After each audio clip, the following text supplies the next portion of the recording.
श्री गणेशाय नमः। जय हो भगवान रामचंद्र जी की। अध्यात्म रामायण में अयोध्या कांडे पंचमः सर्गः हिंदी अनुवाद। त्रुटियां ना हो या कम से कम हो इसका प्रयास रहेगा, किंतु यदि फिर भी हमसे त्रुटियां हो जाती हैं तो आप सभी गुणी श्रोताओं से हम क्षमा मांगते हैं।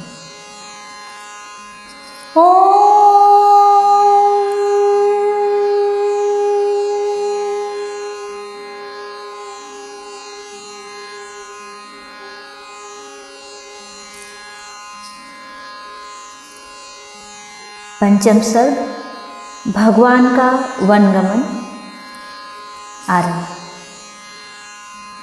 श्री महादेव जी बोले, जानकी और लक्ष्मण के सहित श्री रामचंद्र जी को मार्ग में आते देख और कैकेयी के वरदान आदि का समाचार सुन समस्त नगरवासी दुखातुर होकर आपस में कहने लगे, हाय, कामवश राजा दशरथ ने अपने सत्यपरायण प्रिय पुत्र को स्त्री के कारण छोड़ दिया।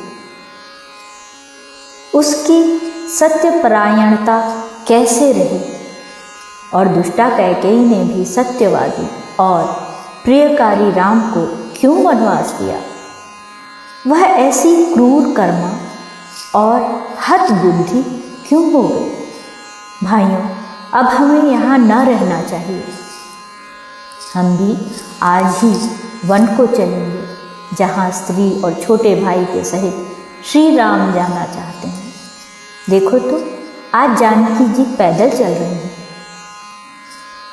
हाय, जिन त्रिलोक सुंदरी जानकी को पहले कभी किसी पुरुष ने शायद ही देखा हो, वही आज बिना किसी पर्दे के जनसमूह में पैदल चल रही है।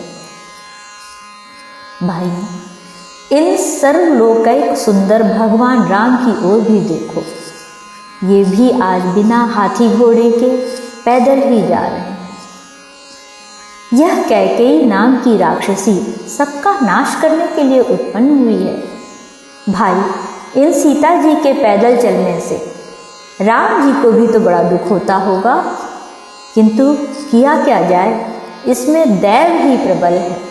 पुरुष का प्रयत्न सर्वथा असमर्थ है। इस प्रकार साधु समाज को दुखातुर देख मुनिवर वामदेव उनके बीच में आकर कहने लगे, मैं आप लोगों को वास्तविक बात बताता हूँ।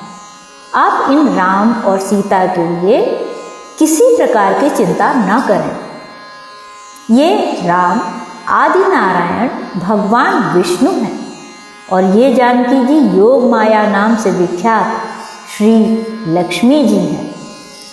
इस समय जो लक्ष्मण नाम धारण कर इनका अनुगमन कर रहे हैं, ये शेष जी हैं।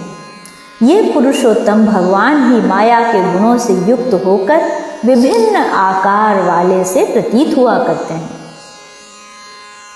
रजोगुण से युक्त होकर ये ही विश्व रचयिता ब्रह्मा जी हुए हैं और सत्व गुण विशिष्ट होने पर ये ही त्रिलोक रक्षक भगवान विष्णु होते हैं तथा कल्पांत में तमोगुण का आश्रय कर ये ही जगत का प्रलय करने वाले रुद्र होते हैं।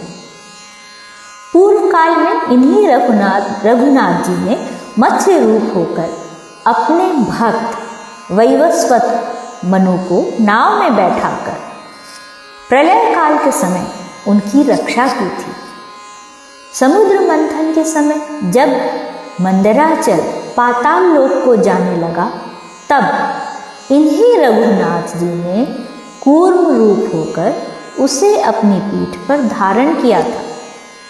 प्रलय काल में जब पृथ्वी रसातल को चली गई तो ये शूकर रूप हुए और उस पृथ्वी को अपनी दाढ़ों पर उठा लिया। इसी प्रकार एक बार प्रहलाद को वर देने के लिए इन्होंने नृसिंह रूप धारण किया और तीनों लोकों के कंटक रूप दैत्यराज हिरण्यकशिपु को अपने नखों से फाड़ डाला।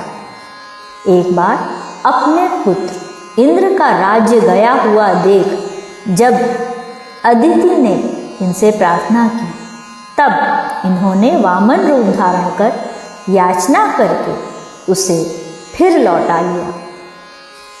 इन्होंने पृथ्वी के भार रूप दुष्ट क्षत्रिय गणों को नष्ट करने के लिए भृगुपुत्र परशुराम का रूप धारण किया था। वे ही जगत प्रभु इस समय राम रूप से प्रकट हुए हैं। अब ये रावण आदि करोड़ों राक्षसों का वध करेंगे।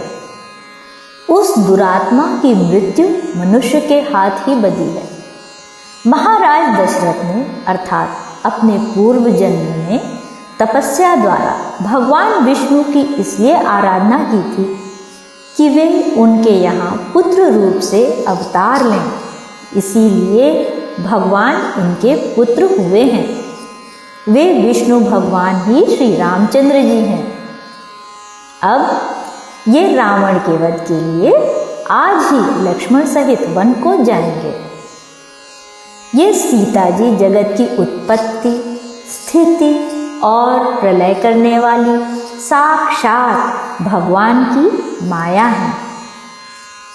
इनके वनगमन में राजा या कैकेयी अणुमात्र भी कारण नहीं है। कल ही इनसे नारद जी ने पृथ्वी का भार उतारने के लिए प्रार्थना की थी।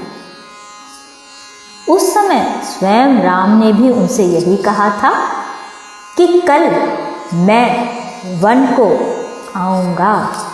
अतः भोले भाइयों, आप लोग राम के लिए कोई चिंता ना करें। श्लोक 25 तक।